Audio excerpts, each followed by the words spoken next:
info@gm-motorsportwest.com. And that'll put you either on the C7R West list if you're in the West, or C7R Central if you're in the Central or East Coast. So if you want to be on that, feel free to sign on. It costs you nothing. All right. Behind me here, we've got a couple of gentlemen that I don't think are any strangers to anybody in here, and certainly not to me. I know them pretty well. So without further ado, I'm going to introduce Doug Fehan and Tommy Milner.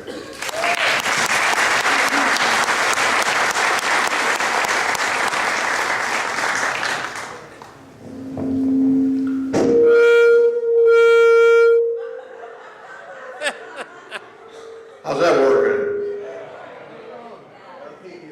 Yeah, I guess, yes. Well, good afternoon. Welcome. Everybody get a chance to go look at this sinkhole deal we're featuring this month? Have we seen it? Is that just not truly one of the most incredible things? Things like that just cause my mind to work overtime. When you look at how does, you look how deep that thing is, and then you got to figure out that the 30 feet of stuff that's sitting at the bottom had to fall. I think it had to be 100 feet deep. And how it, what caused it to go, I don't know. It's just, I was just in there, I got the tour, I got to go around the back side, look inside, see that cave. That's one of the most amazing things I think I've ever seen. And to think that that we were so brilliant in the construction of the museum that we put that sinkhole in the dome. I mean, someone who didn't do the proper planning would maybe had it in the parking lot or across the street. But we put it in our display dome so that everybody could see it when it happened. A brilliant piece of strategy. It's funny when you think about it. But anyway, I think it has served a great purpose, and then I think it has brought the Corvette Museum into the eye of people who may never have any idea that there was a museum or any interest in ever coming to the museum. It's been on global news. I was over in Europe and it was featured on TV there. And those of you who live here watch the news at all. I mean, every major network, every major cable network, not only the original issue of the sinkhole, but it was like a brand new news day every time a car was removed from it. Well, featured tonight, we got the 4th car out of the sinkhole.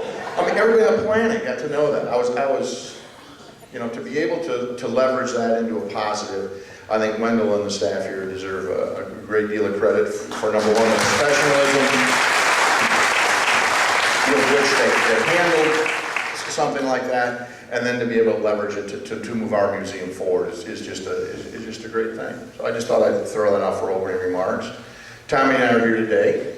We're fresh off of a reasonable outing at Long Beach.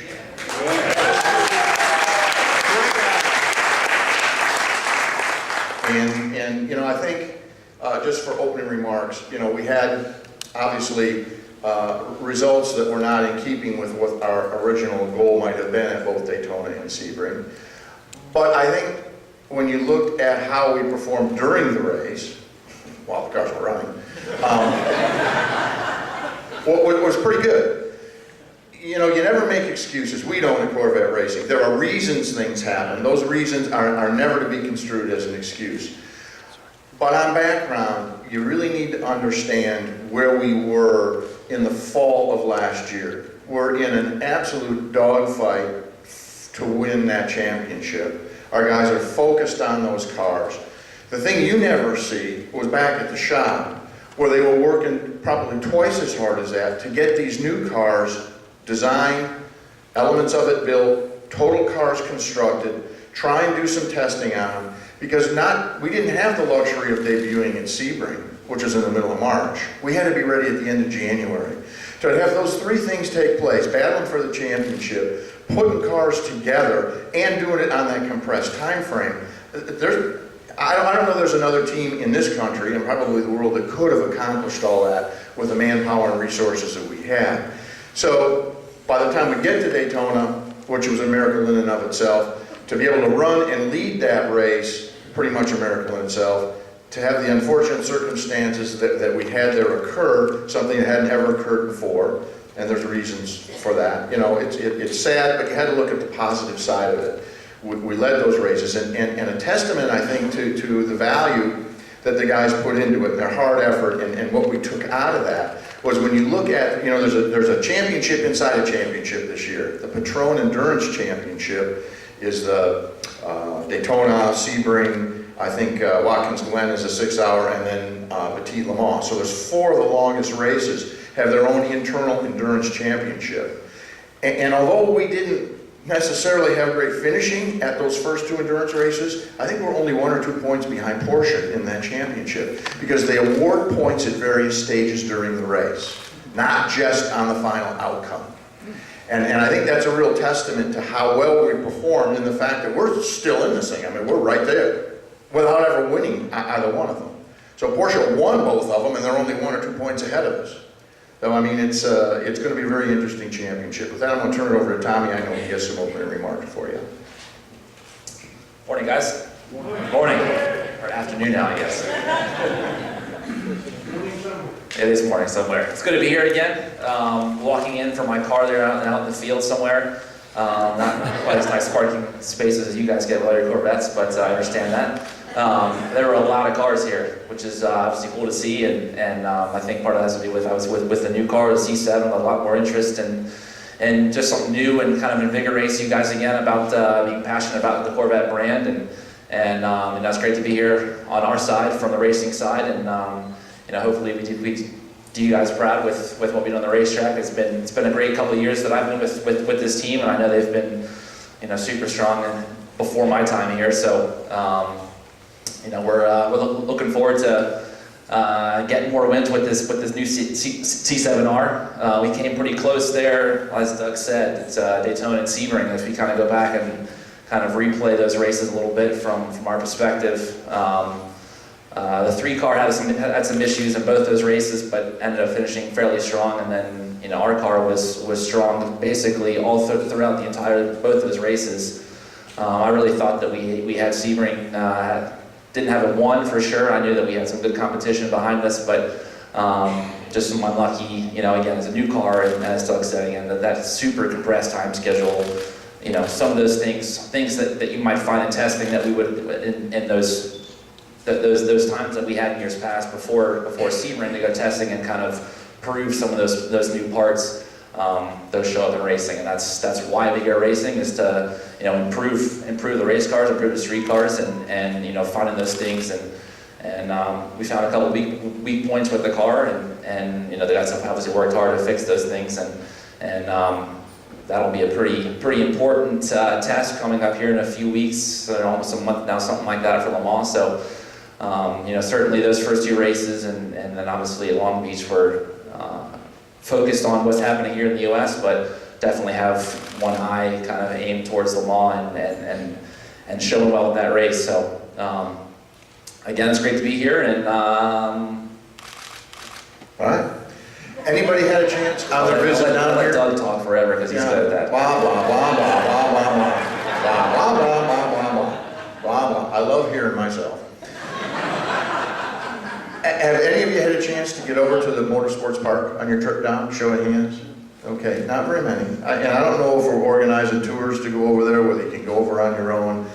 I just saw the latest aerial photograph. They've got a process going down. They put down some kind of crushed concrete base, and then there's a tar spray goes over the top of it, and then that settles and cures, and then we begin the asphalt paving. That place is going to be magnificent. When I was here last fall, I came down to get a little status look at that, and we were pulling around, and I drove in.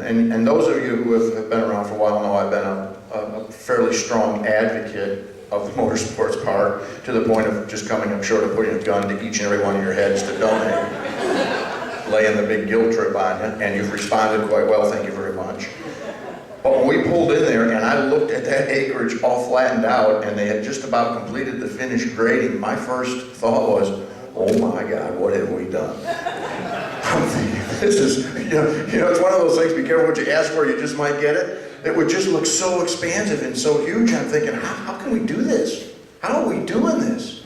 It is amazing to me to think about it. I mean, the building we're in, you built. When we go over to that racetrack and we're running cars on there this Labor Day for opening ceremonies, you built that. There's no other car brand or manufacturer in the world that can say that, okay? Because it's usually just, you know, it moves up the corporate ladder and you get a friendly president or CEO or president of the board who says, oh, we're going to do this, and, you know, then the company goes and builds it. This is built by people who have such a passion for their automobile that they're willing to spend their own money to dedicate not only a museum-like thing, but a racetrack. And as I said, you know, we're fortunate to be here. Somebody came before us and built this. Somebody came before us, recognized the need, demonstrated the passion, and ponied up and got it done. That racetrack is going to be our legacy to the groups that come after us. And that's our responsibility to do that. And you guys have answered the bell, and I'm going to continue, obviously, to press so that we can, you know, sell more acres, sell more paving. This place is going to be absolutely magnificent. Every aspect of this facility is first class. From the way they've graded, to the materials they're using in the surface, to the facilities themselves, the garages, the tower, the skid pad. All that is just as well thought out as you could possibly do that. We've had great partners in the Western Kentucky University. I mean, this is going to be an economic engine for this region, not just for Bowling Green as a city, because it will, but for the entire region. This is going to inspire growth. This is going to inspire more business to locate here, whether it be restaurant, hotels, tech development stuff. I mean, it's remarkable what we're doing as a Corvette community, because it's not just for us. It's for this whole region. And I want you to give yourselves a round of applause for that, because you've done a marvelous job. And with that, as a time always being a crunch here, because we can talk endlessly, as I always do, I think we have the most fun when we open it up for questions, because usually it's really hard to get the first person to raise their hand, and then there's folks in the back already. And then there'll be 100 more. So let's start right back here, all the way in the back. All right, Tommy, at Long Beach, you were behind the Beamer, and you were catching him 5 more laps with your caught him? Yeah, that's tough there. I mean, I caught the BMW fairly quickly. Our car was really good. I think I had fastest race lap and fastest average lap time or something like that. So car was quick for sure. The 3 car, Antonio had a great start. There was 2 LMP cars that were just ahead of him based on how the qualifying order was. And one of those cars was Ed Brown, who is a great guy and does a lot for our series, but needs a little bit more time in those prototype cars to get going as quickly as he probably could go. So that allowed Antonio to get by. He got by Ed Brown there in the LMP car, and they were pretty much, he was running similar speeds to us, but maybe just a tenth or 2 slower than us, and that allowed Antonio to build a nice gap, and so he had a nice 13, 14 second lead. And fortunately, because that race was only the professional drivers, or classes, basically just the prototype class and our GTLM class, which is just supposed to be just professional drivers in those classes. There was no cautions. No one really made any big mistakes. So that was in our class. That was sort of the race. And to your point there with the BMW, Oliver, basically everyone else behind him got kind of. Everyone else behind the prototype car got kind of held back, and so there was this gaggle of 7 or 8, 9 GT cars all together. So the pit stops were important there, and then coming out of the pits, when I got in the car to finish the race, there was about an 8 or 9 second gap to the BMW, and I chased him down fairly quickly, but I think he was playing it cool for the first couple laps, and then when I got to him, then I could tell that he had a bit more speed left over, and he used every bit of it then at that point, and we were super, super close. And I didn't think about it at the time, but if you guys remember a little bit last year at VIR, the same white BMW and the same driver roughed me up pretty good on a number of occasions. And to be honest, I didn't think about that in the race, and that's probably a good thing I didn't think about that. That's a good thing to think about. I would have been a little bit more aggressive with him, but you know, I knew that after our first 2 races with we showed, as Doug said, that throughout the race we had fast cars, and the cars were competitive, and we just didn't get those results that we deserved with how we had done Daytona and Sebring. So in my mind, I'm thinking, okay, I'm gonna push as hard as I possibly can and see if I can make him make a mistake, and then I can get by easily. But it's tough to pass there at Long Beach, and I had a couple opportunities where I may possibly have kind of gotten underneath him into turn one in the brake zone, but it would have been sort of a coin toss there if both of us came out, or just one of us, or none of us came out. Those third place points look pretty good now, don't they? Exactly. Third place points feel pretty good. As much as I want to win the race or finish second and get a 1-2, you know, getting points at this point now matters for sure. So it wasn't until after the race that my engineer Chuck told me,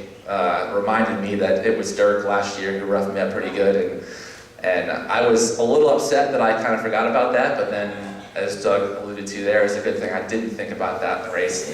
I just drove a smart race there. And by the way, the drivers nor the engineers pay for crash damage. That's a good thing. Yeah. All right, who's next? That's exactly right. Good auction items, all those crash damage, which thankfully I've been a big part of recently. Yes. And next question. Yes, sir. There's been some issues the first two races about penalizing the wrong cars or not quite on top of it. There's been lots of articles in the magazines and I understand there's growing pains, but have they talked to the teams, or are they putting things in place so future we won't be having wrong cars penalized? Well, that would be really desirable. And to your point, you know, there are growing pains. So for the first two races, I think all the competitors have pretty much, at this point, resigned themselves to the fact you're not going to change the past. Let's, you know, quit looking in the rearview mirror, let's look out the windshield. But they haven't come to us, as you can imagine. We have gone to them as a group and been fairly proactive. To that point, in Long Beach, we had our first in about 10 years manufacturers meeting with the powers to be, where we had a very open, candid, and direct conversation regarding their performance on the racetrack rather than our performance on the racetrack.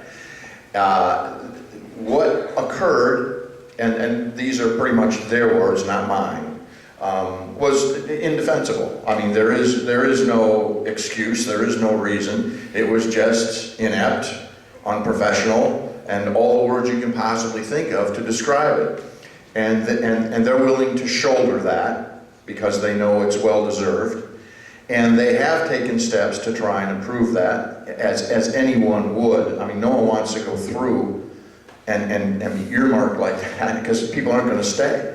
I mean, if it's not professionally run, professionals aren't going to compete. They know they need to improve. We know they need to improve. And we think that they've taken made some initial movement to help ensure the fact that we won't see a replay of that again. I mean, you couldn't make, that's a bad movie. I mean, that's a 1-star movie, you put that on film. I mean, no one's going to believe that. It was incredible what took place. So I think we're well on our way. So we're going to give them a pass on that, but you know, everybody's got their eye on them. I mean, they're not just sitting up here doing what they want to do. We're holding their feet to the fire on this, and thus far they've responded pretty well to it. So, yes, sir. Okay. Any more balance of power updates for Laguna Seca? Well, Tommy answer that, because he knows what the balance is on the racetrack and whether anything's necessary. We need a bigger restrictor, lighter weight, fatter tires. Now, for our class, no changes. I saw that for the prototype class, they're going to try to help the P2 cars and DP cars play a bit nicer together.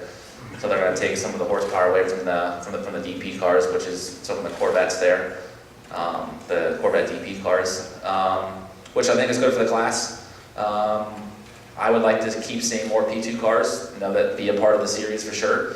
So it looks like in the first couple races that they weren't super competitive with the DP cars. They can run fast lap times, but they have other issues where they're a lot lighter than the DP cars are, which means it's harder for them to get their tires up to temperature, and that's not a big deal for an endurance race so much, because hopefully you have long running and you can just that disadvantage isn't a big deal.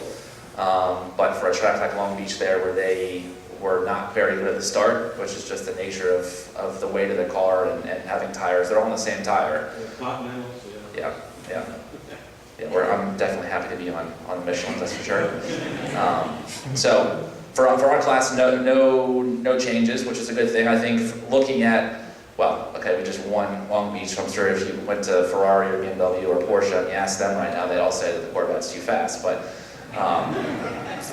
it seems like that our car is great in some places, and the brake zones were very good. Putting power down, we've gotten a lot better this year. We have an all-around good car. We're not the fastest in a straight line. We're not. I think our best place is the brake zones. We're the best in the brake zones of anybody, but we're not the best putting power down. We don't have the most horsepower. We don't have, just based on how the BOP is set up. But it seems like that it's a very good mix for all of us. I think the Ferrari probably has the best BOP sort of rules right now, and I think if they can put a race together, they'll be quick. But for the most part, I think we all play pretty well together. It's pretty amazing when you look at qualifying, just on a note, and you'll see the top 6 cars will be like within 1/10 of a second of one another. And you really have to put that in perspective, because you've got, 8-liter power plant, 5.5-liter power plant, 5-liter, opposed 6-cylinder. I mean, it's incredible to think, different drivers, it's incredible to think that you could actually make that happen. If someone charged you with that, said, here's what we need out of you guys, we need you to take these 4 different manufacturers with these different power plants and make them go around the racetrack all within 1/10 of a second of each other. It would take you a lifetime to do that. I mean, it's pretty amazing. So it's going to shine at different places. It's going to get a little cloudy at others. And Long Beach was a place that suited us very, very well. And I think Laguna is going to be a similar situation. Le Mans is an outlier. Daytona is an outlier. So that's why everybody goes to the races, to see who wins. I mean, if we knew we were just going to win every one, it'd be just like GT1. We'd put everybody out of business and we'd have nothing to talk about. Yes, sir. Could you address the politics of balance of power? I understand the technical aspect, but if you're mad at Ferrari and say they have too much power, and conversely, of course, it says you have too much. A little bit of how that works. Do you appeal this process? Or? So the foundation of your question really is who's the best BSer? BMW. Well, who just won Long Beach?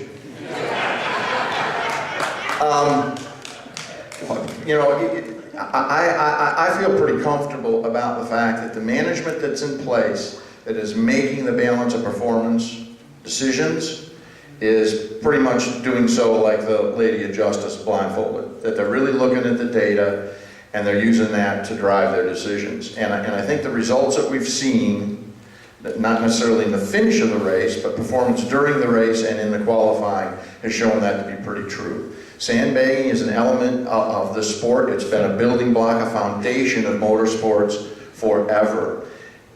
With the technology that's out there today, the way we can measure things, it's reducing the ability for us or anybody else to sandbag. And once you really narrow that up, then you're going to see really true balanced performance. And I think we're on the threshold of getting that done. And I think we have the people in place. If there's a positive, the technical side of this new series is very, very strong. And so I'm pretty comfortable that good decisions are going to be made. So politics that used to maybe play a role don't play so much anymore. And that's both here and in Le Mans. So that's a positive thing. Move forward. Yes, sir?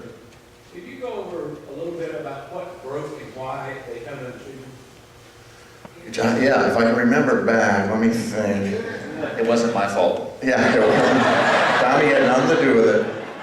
The issue at Daytona in broad paint with a broad brush here, overheating problem. As we developed the new car, we utilized a new radiator. And this is, most of you are familiar with old production cars, used to be brass tanks, and then of course, aluminum radiators, and that's what we raced with forever. This new radiator we're using is a stainless steel radiator. It's a very unique setup. The reason that we use stainless steel is because the tubes, which are normally, you could just look in them and see where the water passages go. I mean, you can visually see the tubes if you cut the tank off it. This new stainless steel radiator is all micro drilled with holes almost the size of a human hair. And it has to be stainless steel to facilitate that level of machining. And there's thousands of them in this radiator. It allows us to use a smaller radiator, which means we can improve the downforce and balance capabilities on the car because we're moving more air over the car and less air through the car. All right? So we spent the better part of last year in our off season in developing this new cooling system.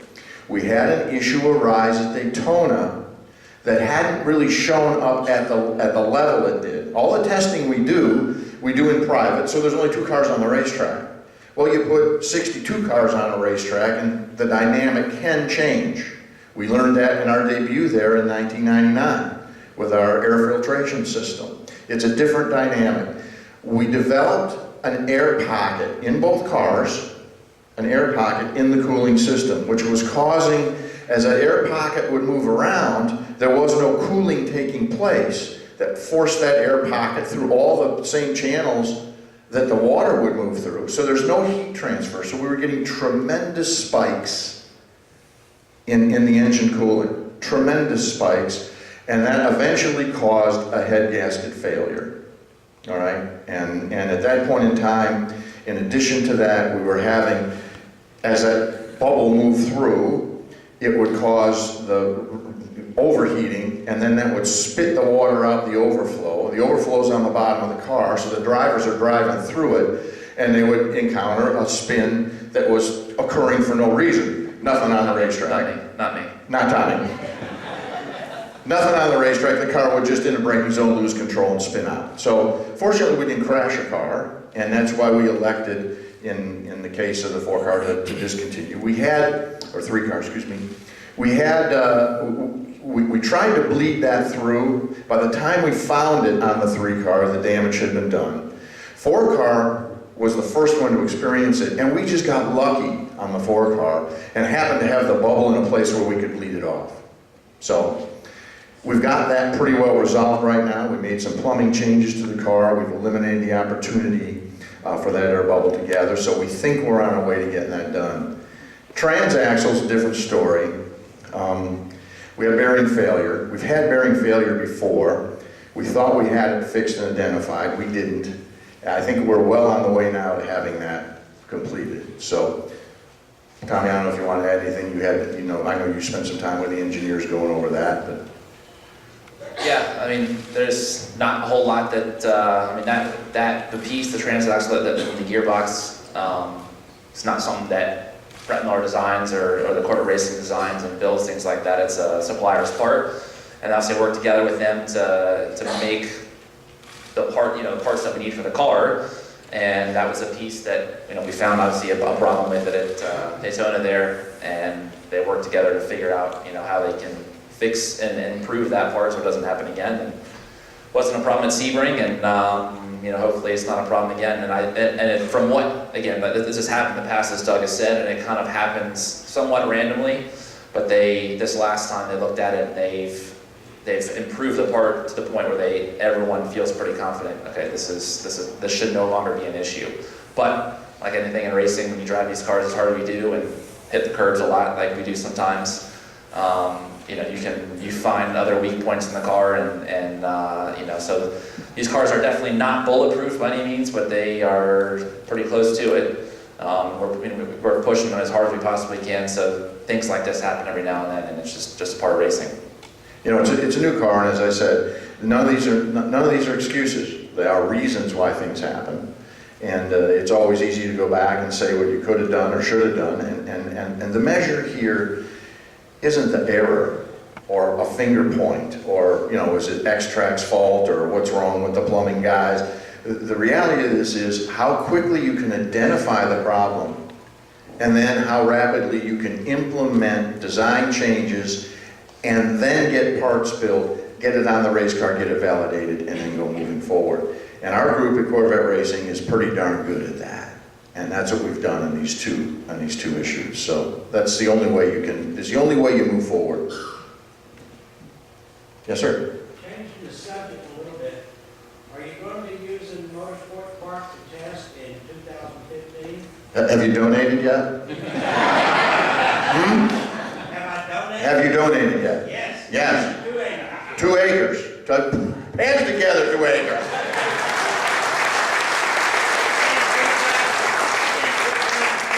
Well, thank you very much. Yes, we are going to be using Motorsports Park to do test and development.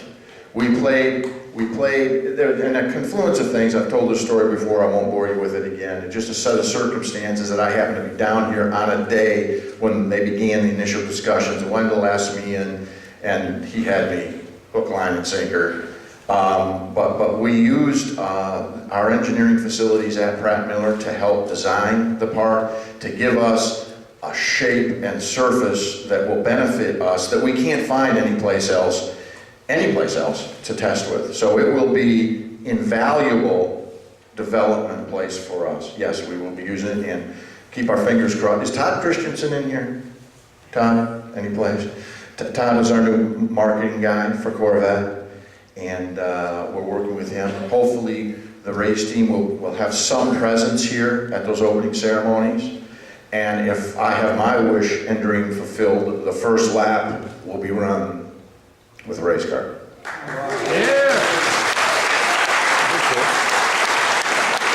As a Nice video, Mom.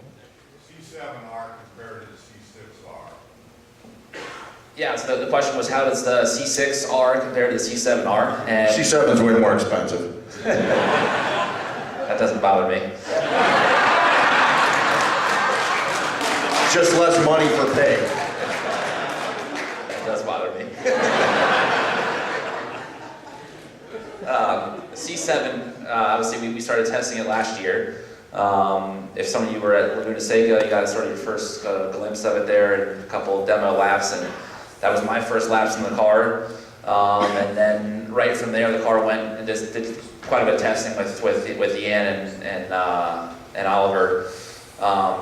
So my first laps were not until Sebring about November of last year, and my first laps in the car, I was pretty blown away right away. Now, obviously the car had some testing and some sort of proving a little bit with setup and things like that, but right away at Sebring we noticed, and I think you've maybe read this multiple times now, but it's something that was pretty important for Sebring. It's right away over the bumps at Sebring in 17 and 1. The car was massively better, and better than any race car I've ever driven over the bumps at Sebring, and to the point where I was questioning if they actually had done any resurfacing work on the racetrack. It felt like they had basically taken the bumps in turn 1 and knocked them down about half as big as they used to be. So that stems from the street car side and a stiffer chassis, which helps us in the race car. So that piece right there already, we talk about the transfer from street car to race car, and how that transfer is like no other car company in the world that races right now. The amount of information and work that goes into that, how much work there is between the two race car side and street car side, is again like I've never seen before in any of the other teams I've raced with in the past. So it's pretty cool to see that amount of development between both sides, and then see it play out on the racetrack like that. And that was an immediate, something that I felt right away. I thought I was sort of almost laughing to myself in the car. I was like, that is awesome. We've spent so much time at Sebring trying to figure out how to make the car better at the bumps, and all of a sudden right there, a fundamental piece of the car that you can't really change or update or fix with the current generation car, but you can with the next generation car like we have a C7. So right there, a big piece that was changed and updated makes a street car better, makes a race car better. So that was one area right away where I thought, man, this thing's going to be awesome. And then the more you drove it, the car was put power down better, which again kind of goes back to a little bit the chassis being stiffer. In years past, when you start really loading the rear tires and trying to get the drive off the corner, that you can control as much of that sort of squat in the car, or in some cases you might want some, but at some point when you have some of these variables that you can't always account for so much with spring rates and different damper settings, things like that, you lose some of the control that you have with the setup of the car through the chassis and some of those bending forces. So again, the car put power down better, Sebring, right away, immediately noticed the thing. And then, so those two areas I think stand out the most, putting power down, and those are two areas where you can feel the car is just it's a stiffer chassis, but it's a more, complete race car. It feels more sporty, it feels faster, it feels, every little input that you were giving it, you get better feedback from the car at that point. That was one thing too that I noticed, that one of the first things I told my engineers was I felt like at the limit, when I'm really working the car hard, a little bit sideways in places, that I had more at the window. So for racing, maybe try to make this a little bit more simple, that we drive the cars through every corner, basically on the edge of spinning out and being too slow. So that window in years past with C6 was, every race car, that window is fairly small with the way that the racing slicks work and things like that, your window for where the tire works its best, that slip angle is fairly small compared to a street tire in some cases, but even so the window's narrower, you've got way more grip at that point. So I noticed with C7 that window now, even so the tires are a little bit different, but same general characteristics, so that window now is just a little bit bigger. So now I can drive it just a little bit more sideways in places and get a little bit more grip, a little more speed out of the car before I'd have to make a big correction if I went too far. So that was another area there where I felt like this is, so everything so far, my first feeling with the car, I was like, this thing's better here, it's better there, it's better here, it's better there. And then, so right away I was like, this is going to be a great race car. And then the more we drove it, the more we kind of got used to a little things here and there. It basically does everything as good as C6 did, and it does a lot of things a lot better than C6 did. So it's been a it's been a lot of fun to drive the car and see that change from C6 to C7 now. And they even thought about the drivers too. Now my seat's a little bit more comfortable, the steering wheel is a little bit better place for me, and there's less stuff to confuse me on the steering wheel now, so I do care about drivers every now and then. Yeah, thank you for that. Tommy touched on something that I want to just take a moment to elaborate a little bit on. Did anyone attend Tadge's seminar this morning that talked about? Good. I've been blessed in my career at GM to work with every chief engineer with the exception of Zora. I'm not quite that old. And they all, in and of themselves and unique to themselves, have been great guys. Whether it's Tom or Dave or you name it, they wonderful people. Limited by working inside a system that seems to be designed to prevent you from doing the best job you can do. Every time you had a good idea, there were 20 reasons why we couldn't do it. And as I often told them, if it's a good idea, we find a way to do it. It's easy to invent excuses why we can't. Tadge learned from all that. Now, Tadge is a very humble guy, very dedicated guy, and a brilliant engineer, and a wonderful, inspirational team leader. Tadge took what was arguably a great sports car and made it clearly into the world's finest sports car. It's undeniable on every level. It is the most awarded, as you saw this morning, car in the history of the automobile. He led the fight to give Tommy what he needed. This chassis thing that he mentioned this morning, they don't even allow people in to see because of the level of technology that they're using to build this thing with, came from his inspiration to lead and get better and have continuous improvement. He had, just like I'm just in front of something that's moving someplace. I'm lucky to be the face. Tadge gets actively involved, but he has a team of hundreds of people who share that passion and that same dedication to build the absolute best. Not just good enough, not just better than what we had, but the best that we can do. And Taj was a guy who had learned the ropes. He had seen all the travails that you went through with management to try and do the right thing, be prevented from doing so, the frustration that you live with. And Taj took up that fight, and at every turn, he fought to the death to get what he needed to make this the best car. There were still those inside that probably didn't appreciate the efforts he was making. There were some that did. At the end of the day, when that product rolled off the assembly line, and every automotive writer on the planet couldn't say enough about it, they were convinced, and I think everybody at GM Management learned a lesson, that sometimes there's a benefit to doing things the right way. And Taj led that way. That guy right there is who's responsible for this C7, making it happen and giving us what we needed. That technology transfer story is not just a story, it's real. And there's no car company in the world that can even remotely approach the level of transfer that we have between street and production. So when you see Taj, take a moment, thank him. Because I say, he's a humble guy. He is a great leader, and we at Racing appreciate every one of his efforts. Next question. Yes, sir. Explain a little bit about your new paddock building, or whatever you call it. What the hell is that? That's Doug's Golf Dome. We just hang a Corvette banner in the front of it when we go racing. We leave that set up at the shop all around. For those of you who may not, the question was, can we explain our new paddock setup? Let's call it a setup. Those that have come to the race, anybody go to the races here? Okay, so you know, we pull a couple trailers up, we put some awnings off it, one car goes in one side, one car goes in the other, pretty much standard, everybody has the same thing. Gary Pratt's a very quiet guy, but up here, who knows what's going on.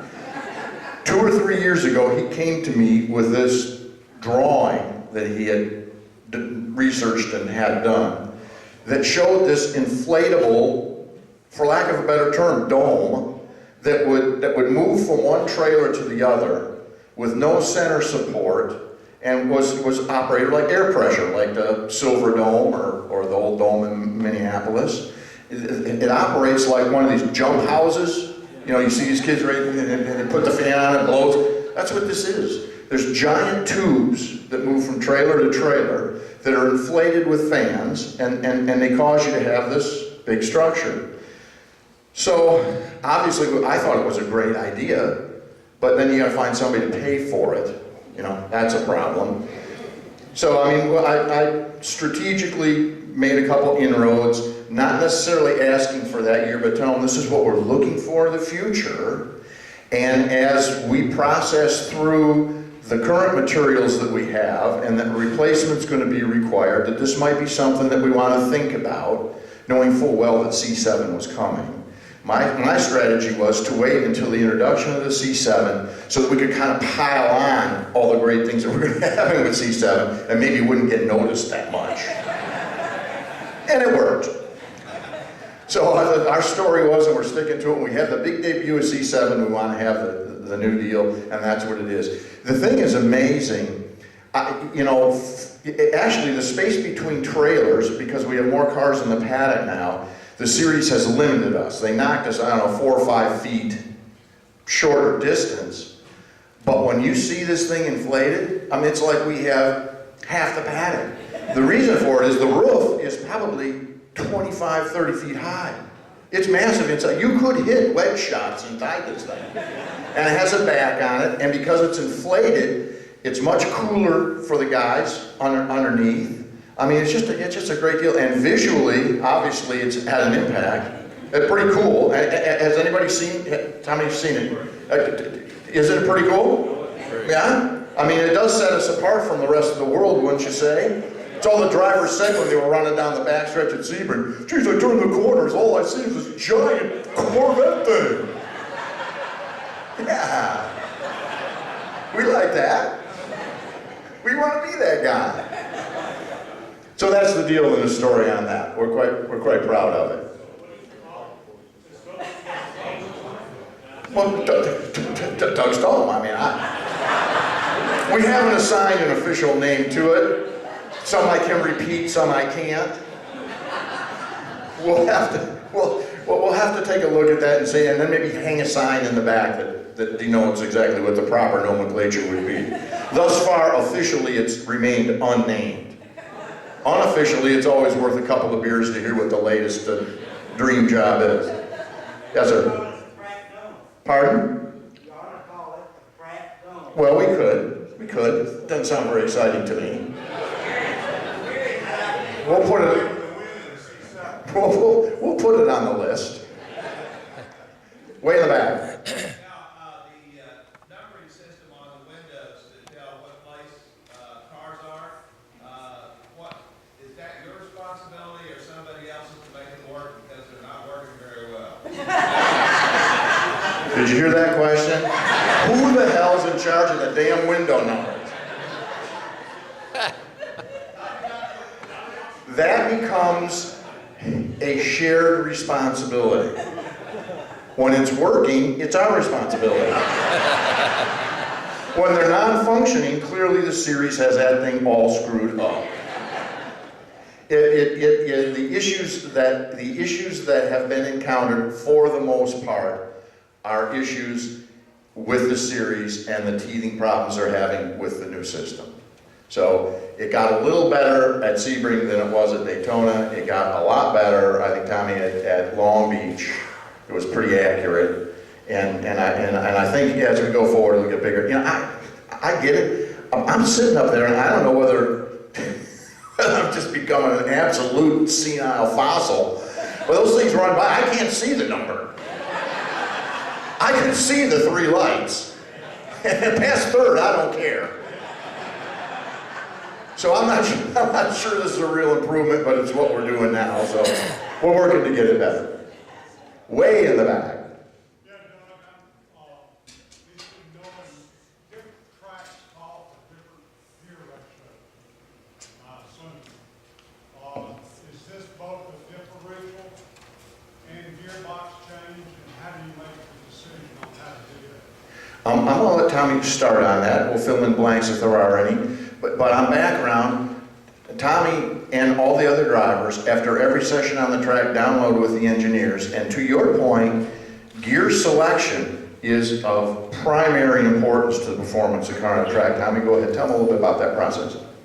Yeah, that's thankfully that's not a job for me to decide, because if it were up to me to decide what gear ratio we should use, we'd be lost. Thankfully, there's some smart guys that work on the race team there, and they have different computer programs and things like that, and they'll take a power curve that the GM powertrain guys give to our engineers, and that shows us basically the engine that we'll use for the race. It shows us exactly what the dyno was for that motor, and they can then analyze in their computer programs and figure out exactly, with RPM drops after a gear change, things like that, exactly what the optimal gear ratios would be to make the most power at all times.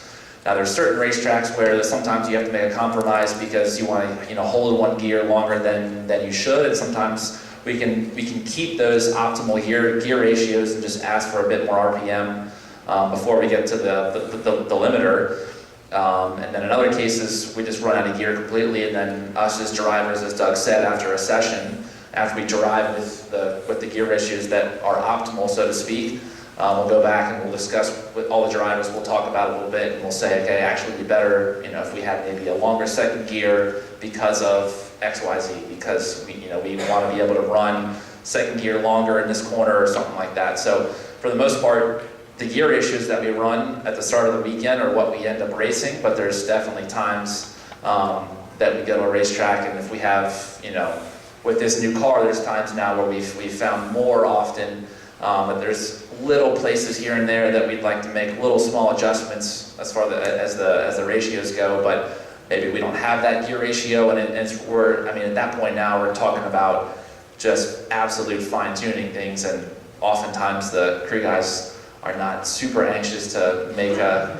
gearbox change for one gear for one guy who's complaining because it's a little bit too hard for him to pull the paddle now a little bit later. You sound just like me. I like that.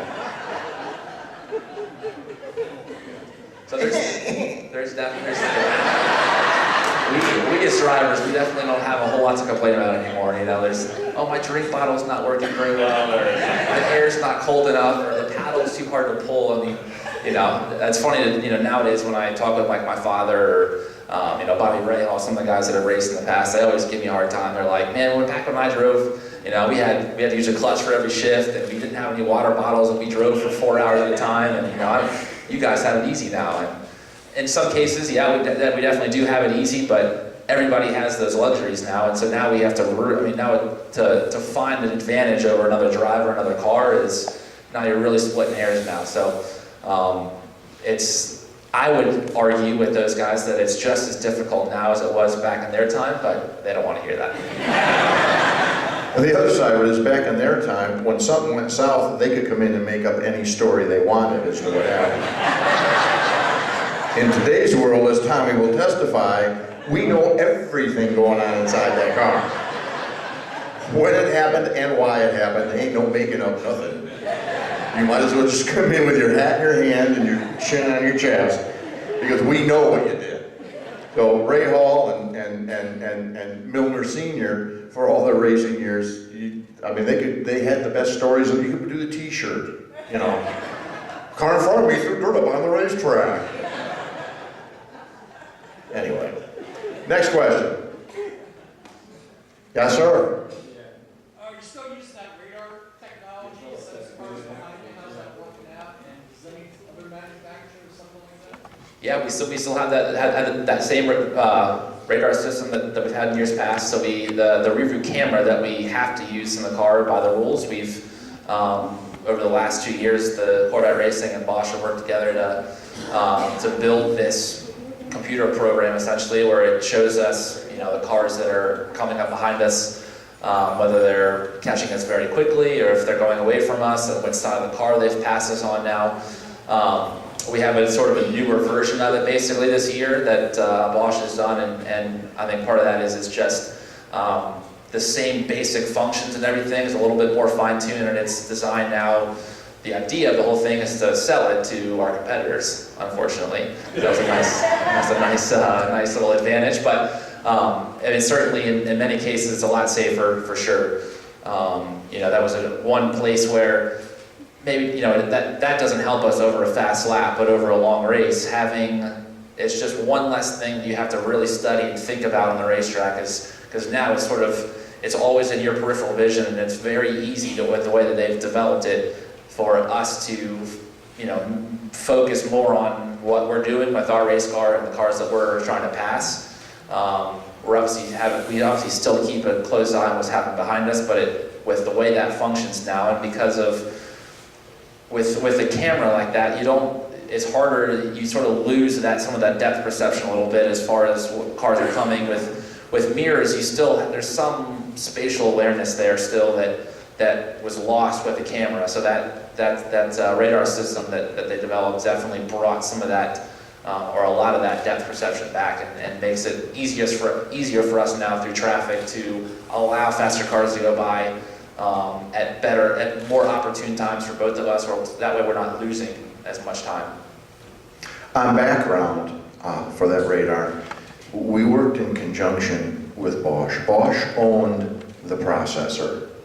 And it was not something that's available to anybody. They don't sell it to anybody. It is used on items like if you have a new Cadillac that has the blind spot thing, there's a car in your blind spot, and you go to turn into that, it vibrates your seat. I mean, there have been very, very, very simplistic applications of a very, very sophisticated processor that Bosch owned. We recognized that at Pratt Miller and wanted to bring that in-house because we thought we could develop it further, hence the development of the radar system. Pratt Miller developed the entire system using that Bosch processor. And in that partnership, when we got done, we turned over all our stuff to Bosch as part of the agreement, and Bosch is now marketing that to the motorsports community. I made a presentation about a year ago. I sit on a sporting working group, a global sporting working group, FIA committee over in Paris, and I made that presentation to them last year based on the value of this tool as a safety item, not necessarily a performance, although the two are directly connected. The idea of spreading this out to the others is that obviously it gives us at various times an advantage, both from a performance and safety standpoint. But if you take that to its logical conclusion, if everybody had this, we might not have incidents that we've had, where others might be more aware of where we are and what we're doing. So, and that's the way they saw it there, that this could be one of the most significant major safety advances in motorsports if everybody had this on board. And that's been, we may or may not get there. We're going to continue to use it because we know it works for us. So, next question. Yes? Did it win a motorsport award? Pardon me? Did it win a motorsports award? Did it win a motorsports award? Yes, it did. Yes, it did. As a matter of fact, it was an international, quite a prestigious international award for innovation and safety in motorsports. It was, thank you for bringing that up. Yes, it did. Yes, sir? Are you going to be going back to Mid-Ohio at all? Yeah, I'll be going back to Mid-Ohio. I date a girl there. Oh, you mean is the race team going back? Here's the deal. Those of you that listen to me at Corrales know that when I can, I give you the inside scoop, something that you may not read or others may be portraying in a different light. Mid-Ohio changed hands a couple years ago. Michelle Truman, who has been a lifelong friend of mine, mega wealthy, had no reason to bother herself with the race, sold the racetrack. The new owners of the racetrack fall just a little bit south of the reasonable line in doing business with. Consequently, for the last couple of years, the sanctioning body has been unable to reach a satisfactory agreement with them to bring a race there. That's not by the racers group choice, it's just by the inability to. What was is no longer acceptable to the new guy. So, are we working to change that? Yes. I know we won't be there this year. There's an outside chance we may be there next year. We continue to work at that because it's a great facility. It essentially is our home track. So there's some distinct benefits for us to be there. But at the end of the day, it has to be a mutually rewarding experience for both the sanctioning body and for the track owner. So we're going to leave that to them to get it hammered out. Our desire would be to go back, and we're hoping that that comes to fruition. Yes? I'm going to put this in a different way than I would have. Why? Because you and I have discussed many times. Easy now, where are you going with this? No, I can't, I'm sorry. About the fan perspective, and a lot of us fans are older, we're not into this new technology where we're going to pull up a race on our computer. People have some money in here, they build home theaters to watch the race in, big screen. And even when I go to a race, I take it to come home and see what happened the rest of the race or on the rest of the track. What can we as fans do to get this coverage back? And it's got to be important for sponsorship, because if the sponsors aren't seeing their names come around on that track on TV, what are they there for? Duh. You mean 3 hours of Sebring wasn't enough when there was an hour of yellow flag in mixed? Yeah, well, lucky you. What can Charlie, who has a huge email list, what can we do as fans, as everybody in here do? Just outside of Pahrump, Nevada, is a great combat handgun school called Front Sight. And my suggestion would be to head down to your sporting goods store, get your AR-15, get about 10,000 rounds of ammo, head out to Front Sight, get that combat training, get some camo, get some Suburbans, black, head down to Daytona, surround the damn building, and threaten them with their lives. That would be my suggestion. This is something that is always an area of contention. And as frustrating as it is for you guys as fans, it's equally frustrating for drivers, crew guys, families of crew guys, and certainly for me. To your point, at some point in time, somebody's going to question the value of TV at all if it's as poor as it's been. And when that occurs, we don't get to do this anymore. So you can take comfort in knowing that none of this is just bypassing. I sat down with, and I'm not talking out of school, I sat down with the Porsche guys at Long Beach, and we had this very discussion about what kind of strategy we have to employ to try and get improvement on this. It has been a constant source of frustration for the last 3 years, now further troubled by the fact that we have Speed gone away, Fox 1 Sports, which is not totally dedicated to solely motorsports. We've got to try and get this thing worked through. They need to begin to understand the importance of proper TV. And that doesn't mean when you have a 2-hour show, you have 1 hour worth of commercials. Okay? All those things that you recognize, we pay close attention to. So none of it's wasted on us. We just have to work hard to make it better. They have to understand that they're only helping themselves when they do that. The new group, more so than the old group, has a much finer point on profitability. Whether it's providing, I used to get promotional tickets for each event. Not a lot, but a couple. And that gave me the flexibility to go out to community leaders or wherever I saw, or the hot little barmaid. Hand out free tickets, get people to come to the event, expose racing to those that may not have seen it before. And at the end of the day, it's a zero cost to them, okay? And it's a great promotional tool. Well, that doesn't exist anymore. Yeah, I had a story today from someone who will go unnamed, who's volunteering at one of the events, helping the event go on, and she gets to do that because she gets to buy her own ticket to get in. Huh?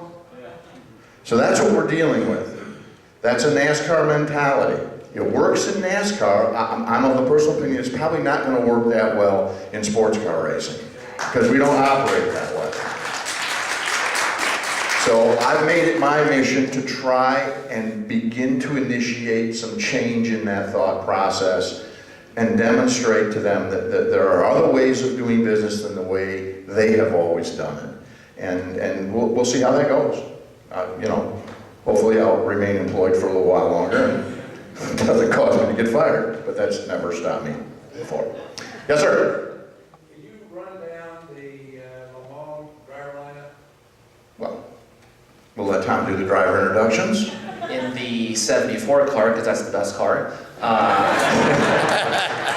it'll be myself, Oliver Gavin, and Richard Westbrook. In the 73 car, Ian, Antonio, and Jordan Taylor. So for this year, at Daytona and Sebring, we had, in the 3 car, we had Ryan Briscoe for a long distance driver, and then in our car, we had Liddell, sorry guys. That other guy. Robin Liddell, great guy, love Robin. Yeah. Too many names. And we did that because those guys, we did that because Jordan and Richard race full-time in the DP class, or prototype class, but they obviously have experience with these cars in general at Le Mans with the team, so they'd be the best fit for that race for sure, and I know those guys want to do that race, so it'll be great to have those guys back in the car. They'll test the C7 for the first time here just after Laguna. We test it in Wisconsin there, so it'd be kind of fun to see their reaction to drive the car for the first time. They don't get to feel it in full high downforce trim like we have. They get to feel it with basically the wing the wrong way, is what it always looks like. Every year we go to Le Mans, every one of us drivers look at the rear wing, and so that would be normal for most racetracks. When we get to Le Mans and things like this, and we're thinking, that's not right. That doesn't look like fun. But the cars are always fairly well balanced. In 2011 and 12, the cars were fairly lively to drive. So we're hoping that maybe it's not quite as lively this year, but if it's fast, doesn't matter. If it's fast and it's a handful of drive, as long as it's fast, that's all that matters. Yes, sir? You mentioned that in concert with what you said. If we get some guy who to complain to, I sit there, I watch Sebring. Now, guys go through all kinds of gymnastics. I'm like part of the team, one of them part of the team, or I'm just that, you know, who do we go complain to? We talk about this noise or uprising, I need a target. I got the AR-15, got plenty of those. Thousands around ammo. 2600 Speedway Boulevard is your target. If you go on to the IMSA.com website, there's areas, there's actually blogs that take place there. There's a contact us segment. And I've mentioned this at Corvette Corrals before, because obviously this wasn't the first time this has been brought up this year, okay? That putting together an organized effort, much like, is Charlie here today? Charlie? Oh, you're a sweetie. There's no one in the world, and I mean the world, the whole world, that is better at organizing anything Corvette than Charlie Robbins.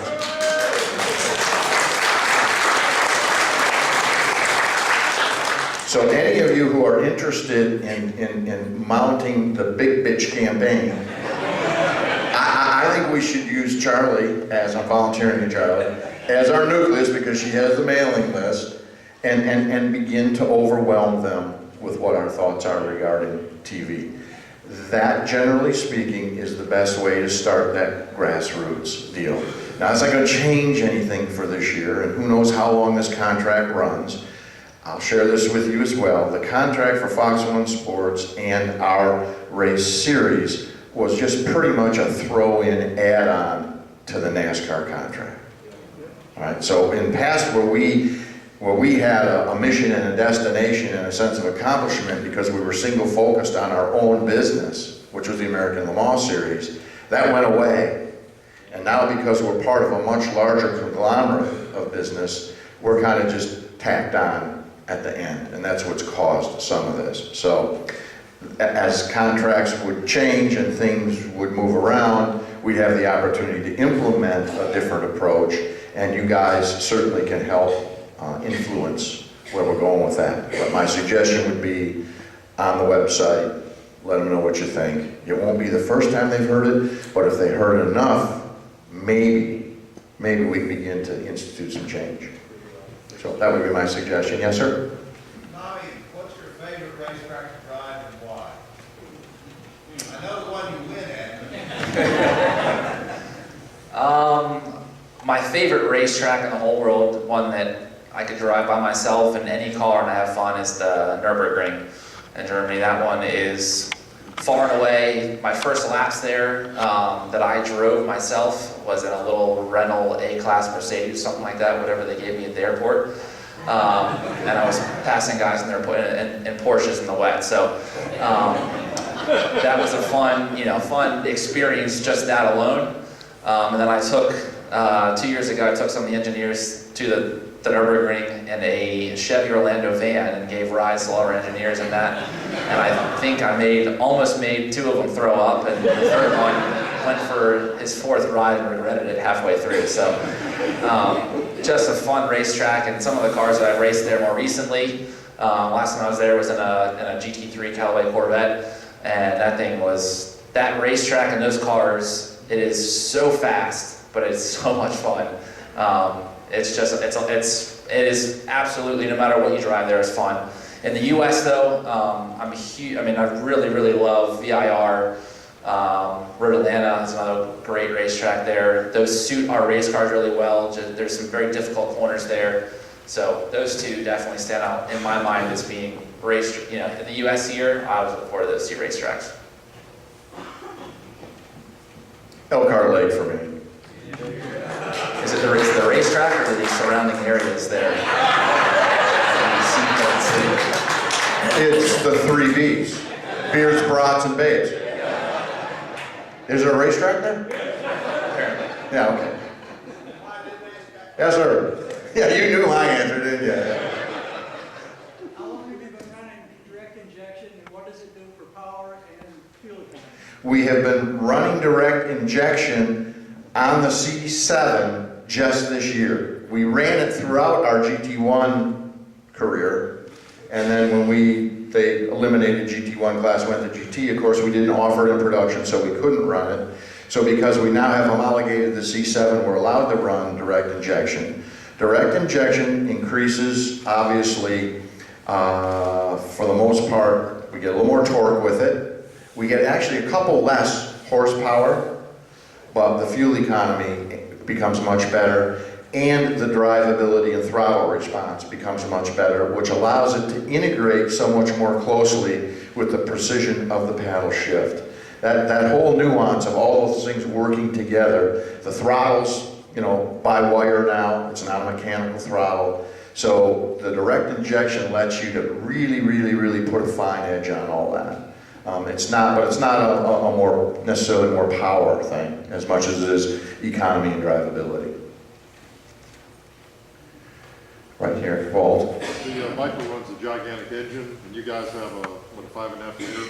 Any chances of you getting a bigger engine? Oh, what for? The question is, Viper's running some 8.2 liter monstrosity. We got 5.5 liter. Can we get a bigger one?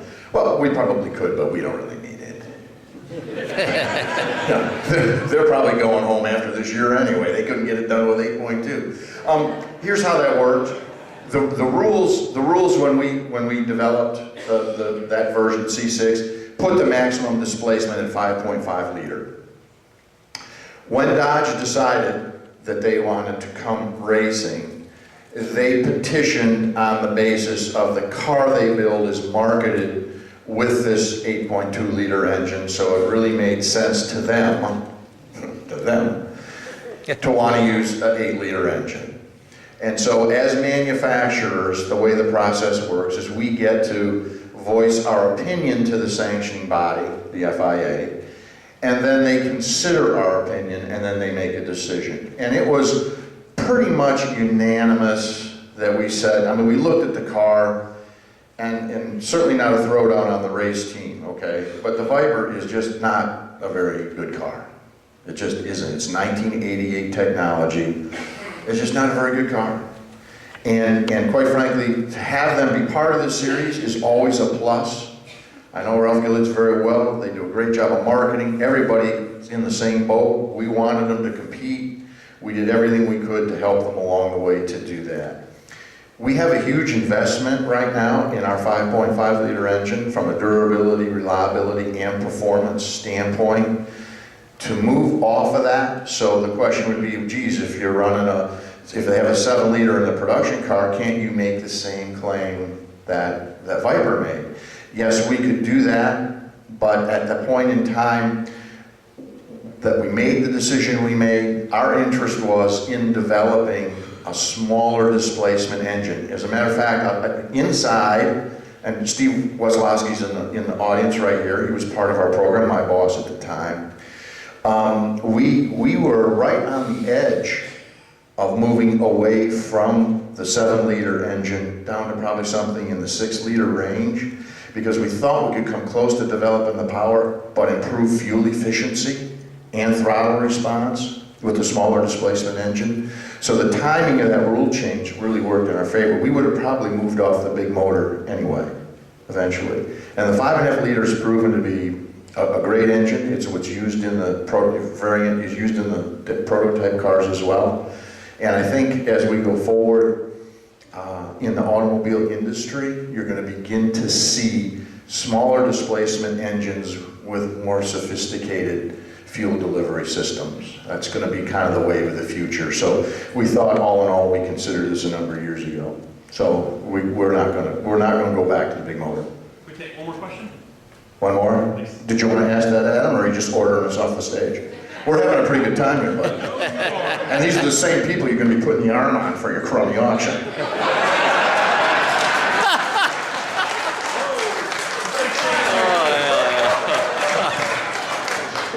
By the way, Adam and I are pretty good buddies. And I think I'm the one that's going to be putting the arm on you. All right, let's do one more question. Yes? I just thought if, as a fundraising activity, if you thought about maybe doing rides at the race events and like the new Z06, and you donate money that goes to the motorsports park. Where would you like the ride to be? Where do you want to go? Well, I like the ride to be on the racetrack with Tommy. Well, here's the deal. When we go to an event, we don't, unfortunately, we don't have the ability to get on that racetrack. We do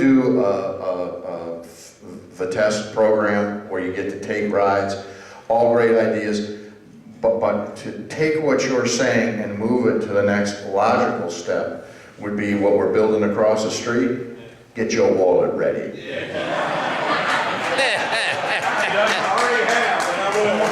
All right.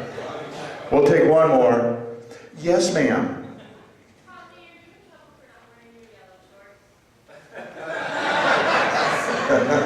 I do own a pair of yellow shorts, not quite that yellow, but This is Velocity yellow. yeah, that's the correct yellow. Yes, That's mine correct. are a little bit sort of more faded than those would be. Yeah. And those don't come out besides golfing, so I'll leave the fancy shorts and things like that to Doug. It follows my motto, which has always been, if it don't go, chrome it. We're going to close up. Tommy, Jim, anything you want to say in closing? No, I mean, it's great to be here again. It's always fun to see you guys, see some of the same faces, at the racetrack and then here again. So thanks for coming out. And I can, from the hands earlier, I can tell you guys all come to the racetrack already. So definitely come on by, say hi, and have some fun. I'm going to close with what I normally close with at my Corvette Corral thing, and that is thanking all of you for your support, your passion of our product. If you own something other than a GM car and you're getting ready to replace it, just go drive one of our things. I mean, if you have a Lexus or Mercedes, you might want to hop in a little Cadillac, or if you got a kid that's heading off to college and he needs a car, you might want to go look at a Sonic or a Cruise, but get in them, drive them, see them. The same thing you see inside the C7, all right, and that elevated trim level and all the new fit and features exist throughout our entire line. This is my sales pitch. Just give it a shot. If you get in it and you don't like it, mom doesn't like it, she wants to get another Lexus, go ahead and do that. That's how this country works. But I'd just like you to give our stuff a fair chance, because that keeps us moving forward. You guys make it happen. We can't express enough appreciation for the support you give us. We can't do this without you, and we do it for you. Thank you.